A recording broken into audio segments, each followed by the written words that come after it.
Bir dakika. Tam şu anda cüzdanınızda, cebinizde ya da arabanızın torpidosunda limit çekilmiş bir bomba taşıyor olabilirsiniz. Abartmıyorum. Elinizde tuttuğunuz masum görünümlü bu kağıt parçası içi kimyasal dolu bir konserve kutusundan yaklaşık 1000 kat daha fazla toksik madde içeriyor. Hele ki bir de sürekli çantamızda taşıdığımız ya da gittiğimiz restoran, kafelerde masaların üzerinde duran o alkollü dezenfektanlarla elimizi güzelce yıkadıktan sonra ıslak ellerimizle bu kağıt parçalarına dokunduğumuzda adeta bir şırıngayla bu zehri kanınıza enjekte ediyorsunuz demektir. Bu küçük kağıt parçaları erkeklerde kısırlık, kadınlarda polikistik over yani yumurtalık kisti, çocuklarda ise nörolojik gelişim bozukluklarıyla doğrudan bağlantılı. Nasıl mı? Gelin bugün profesyonel amatörün tezgahına her gün acaba alsam mı almasam mı diye tereddüt ettiğimiz, aman alayım bari diye alıp sonra buruşturup bir yerlere sokuşturduğumuz o fişleri masaya yatıralım.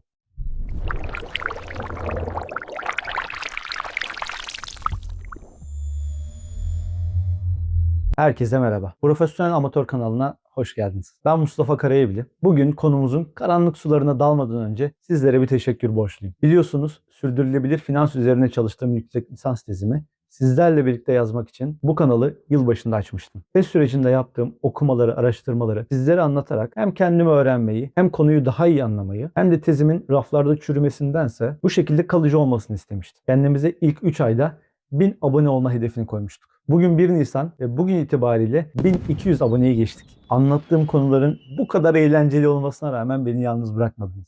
Profesyonel amatör ruhuna inanan, yahu bu adam ne yapıyor diye merak edip kanala abone olan, videoları beğenen, yorum yapan, arkadaşlarıyla paylaşan herkese yürekten kucak dolusu sevgiler ve teşekkürler. 50 bölümde tezi hep birlikte yazacağız demiştim. Henüz yolun başındayız ama 7 bölümlük ilk sezonumuzu bitirdik. Daha önümüzde okunacak pek çok makale, yazılacak pek çok metin, kurgu yapılacak videolar ve uykusuz geceler var. Ama bu ekiple, sizin desteğinizle bu süreç çok daha keyifli geçecek. Tabii YouTube algoritmasının o soğuk ve acımasız kalbinde kırmak istemeyiz. Buralara kadar gelmişken kanala abone olmayı, zili açmayı, beğenmeyi ve yorum yapmayı da unutmayın. Birkaç saniyenizi alacak bir beğeni ya da takip butonu benim için çok kıymetli.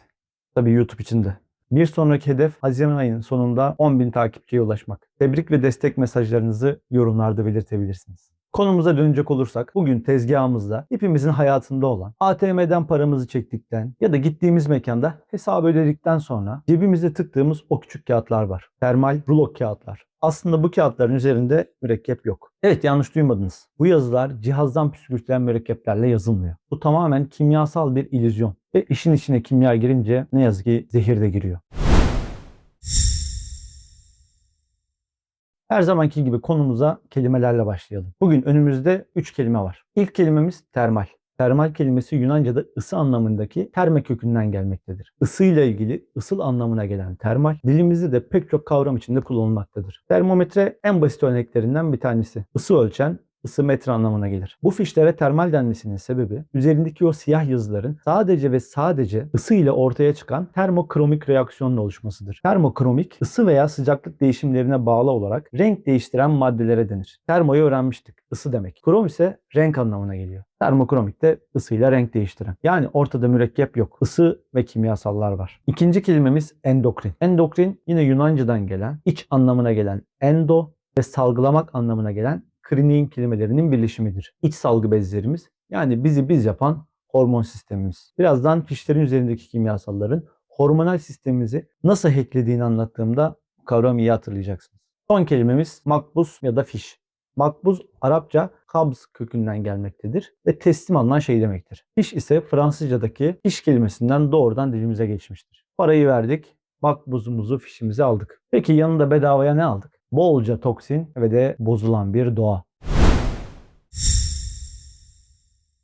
Gelelim işin akademik ve biraz da karanlık tarafına. Bu fişler nasıl çalışır? Termal kağıtlar 3 veya 4 farklı katmandan oluşur. En üstte bir koruyucu katman, onun altında ise termal katman dediğimiz sihirli yüzey bulunur. Bu bölgenin içinde loco boya dediğimiz renksiz bir madde ve de developer ya da geliştirici dediğimiz asidik bir kimyasal bulunur. Bu katmanlar normalde birbirine değmez. Çünkü faz değiştiren materyal dediğimiz bir mumun parafinin içine hapsedilmişlerdir. Siz ATM'den fiş istediğinizde makinedeki lazer ya da termal kafa kağıdı noktasal olarak ısıtır. Parafin dediğimiz mum erir. Renksiz boya ile geliştirici kimyasal birbirine girer. Kimyasal bir reaksiyon olur ve o siyah yazılar ortaya çıkar. İşte film tam bu noktada kopuyor.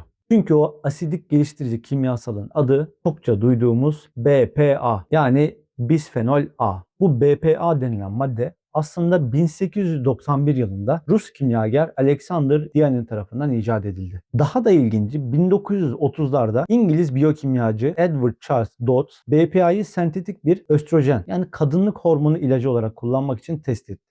Yani bu madde plastiğe esneklik katsın diye değil, bir hormon ilacı olarak geliştirildi. Sonra vazgeçtiler. Ama bu malzeme sanayinin vazgeçilmezi oldu. BPA dediğimiz bu madde plastik şişelerde de kullanılıyor. Ama şişelerin içerisinde polimerik bir yapıya bağlıdır. Yani sızması zordur. Ama bu fişlerde BPA serbest formda bulunur. Üzerindeki pudramsı yüzeye parmağınızı sürttüğünüz an üzerindeki BPA doğrudan derinize geçer. Derinizden kanınıza karışır ve vücudunuz bunu östrojen hormonu geldi sanıp hücre reseptörlerine bağlar. Endokrin bozucu bu sistem yüzünden erkeklerde kısırlık, kadınlarda yumurtalık kisti, çocuklarda nörolojik bozukluklar, obezite ve tip 2 diyabete kadar giden metabolik bir felaket.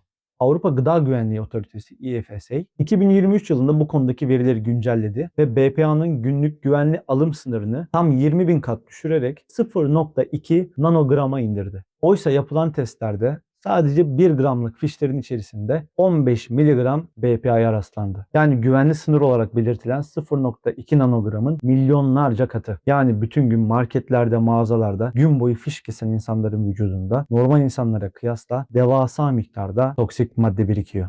Şimdi size bir soru. ATM'den para çektiniz, makbuz ister misiniz diye bir soru. Dediniz ki ben çok garanticiyim, fişimi makbuzumu almadan olmaz. Onu bir güzel aldınız, incelediniz. Sonra dediniz ki garantici olduğum kadar da çevreciyim. Bu kağıdı bir güzel alayım ve kağıt dönüşüm kutusuna bırakayım. Kimler bu hareketi yapıyor? Yorumlarda bir buluşalım.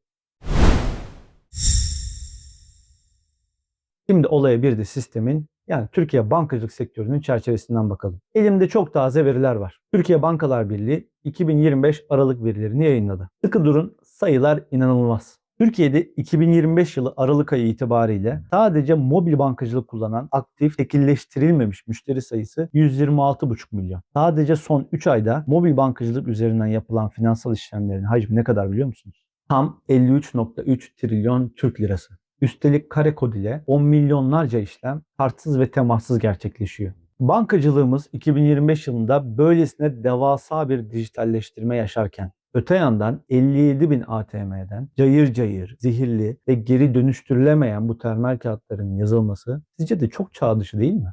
Burada devreye yatırımcıların çok sevdiği o 3 harf giriyor.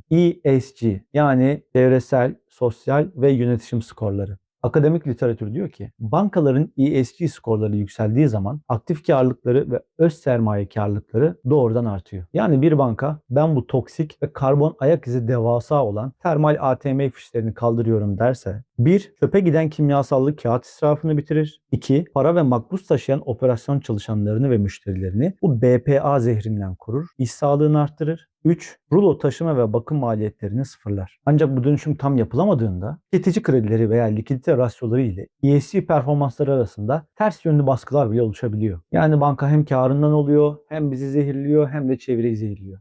Avrupa Birliği biz fişlerde BPA'yı yasaklıyoruz dedi. Peki kimya sanayisi ne yaptı dersiniz? Tamam kardeşim BPA koymayız. Biz de onun yerine BPS koyarız. BPS yani bisfenol S kullanımı 2022'ye doğru Avrupa'da %60'ları aştı. Peki BPS daha mı güvenli? Hayır.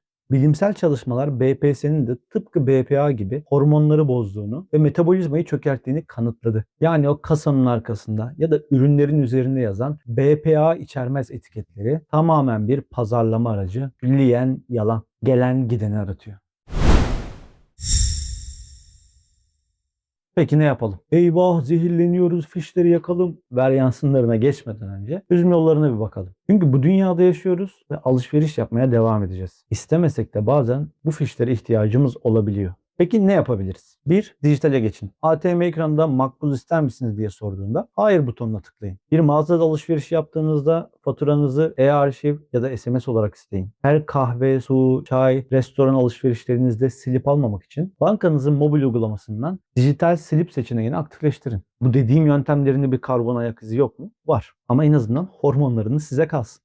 İkincisi dezenfektan ve krem tuzağı. Kasadasınız, cüzdanınızı çıkardınız, parayı verdiniz ama içiniz rahat etmedi. Dediniz ki para dünyanın en pis şeyi. Hemen bir kolonya dezenfektan çıkardınız, elinizi temizlediniz. Kasa görevlisi fişinizi uzattı. Siz de elleriniz nemliyken o fişi bir güzel tuttunuz. İşte o an derinizin geçirgenliğini 10 kat arttırdınız. Alkol fişin üzerindeki o mumsu tabakayı, BPS ve BPA'yı anında eriterek derinize, kanınıza karıştırır. Fişlere mümkün mertebe kuru ellerle dokunun ve dokunduktan sonra da suyla ve sabunla yıkayın. Üçüncüsü en büyük geri dönüşüm hatası. Lütfen bunu iyi dinleyin. Alışveriş yaptıktan sonra size verilen o slipleri, fişleri bu da kağıt ya geri dönüşüm kutusuna atayım diye sakın ama sakın kağıtların arasına atmayın. O fişi geri dönüşüm kutusuna attığınızda doğaya katkınız değil, aksine kat be kat zararınız oluyor. Fişlerin üzerindeki BPA ya da BPS'ler o temiz atıklardan üretilen geri dönüştürülmüş tuvalet kağıtlarından karton bardaklara hepsini zehirliyoruz. Termal fişler asla ve asla geleneksel geri dönüşüm kutularına, kağıtların arasına atılmazlar. Bunu sakın yapmayın. Normal çöpe atılmalıdır.